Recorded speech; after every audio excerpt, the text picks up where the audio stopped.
Hi, I'm Greg. Hi, I'm Ben. Today we're going to show you how to make yeast starters. Yeast starters are really important if you're using liquid yeasts, as liquid yeast has a very short shelf life and the number of yeast cells will deteriorate very quickly. If you don't make a starter up, you're likely to be under pitching. And what do we need to make a yeast starter?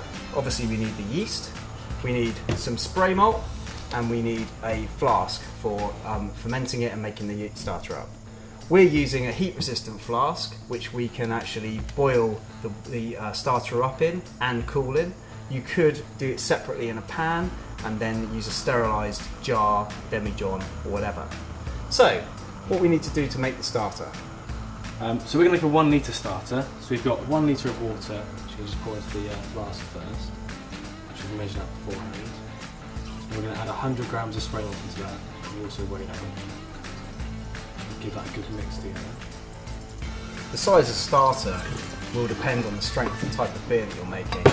We're using a 1 litre starter, which would be good for most 5-gallon batches of average strength beer, but you may need to make a bigger starter. There's lots of online resources and most brewing software has calculators for batch sizes and starter sizes, so you need to check that. But it's always a 10% solution of spray malt, so if you're making a 2 litre starter, you'd use 200 grams of spray malt into 2 litres of liquid.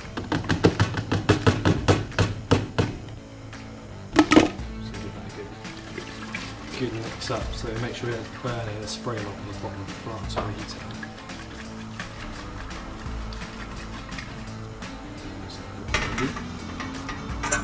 You have to be careful to avoid boilers at this stage, especially if you're doing it on your kitchen hob.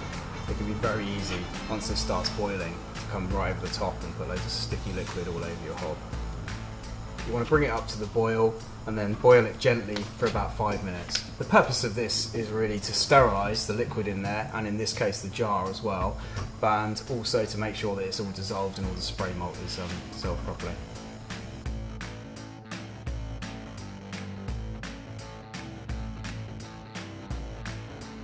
Okay, so once it's boiled for about 5 minutes, what we're going to do is going to transfer it to somewhere cool, so it's going to cool down, because obviously you can't pitch your yeast when it's at boiling temperature. Just going to put it in with these ice packs in this cold water.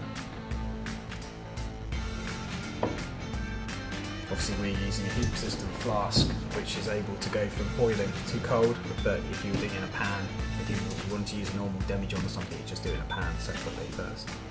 So once it's cooled down to yeast pitching temperature, you want to take it out of the water and the ice packs. Now, we've used ice packs, but if you're doing this at home, you could just replace the cold water in there until it's cooled down.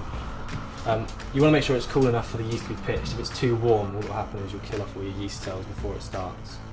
And then all you're going to do is you're going to pitch the yeast into the starter. Just pour it straight in. Making sure you got everything out of your pack of yeast. Just get rid of that and give it just a little mix to make sure it started. And then once it's all mixed together, it's cooled down, we're just going to cover it over with some tin foil over the top. And this will mean that oxygen can still get into it, but we're going to stop any bits of rubbish getting in there.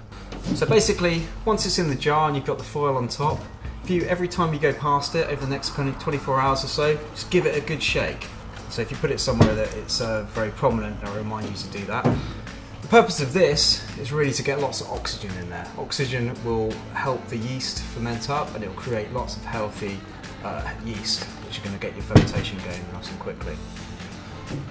So once we've been shaking it and letting it ferment for about 48 hours, we leave it overnight so that it's settled out and we can remove the liquid that we don't really want from the yeast which is settled out at the bottom of the jar.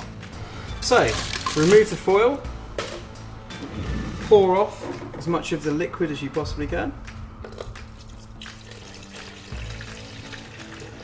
This is beer that we've made here, but it hasn't got any hops or anything in it, so it's not going to taste very nice. You could pour it into your fermentation, it wouldn't really do any harm, but it's not really going to add anything. Leave a little bit in there, just to get that last little bit of yeast back into suspension, so we can get every single bit out of the jar and into our lovely work, and then pitch straight into the work.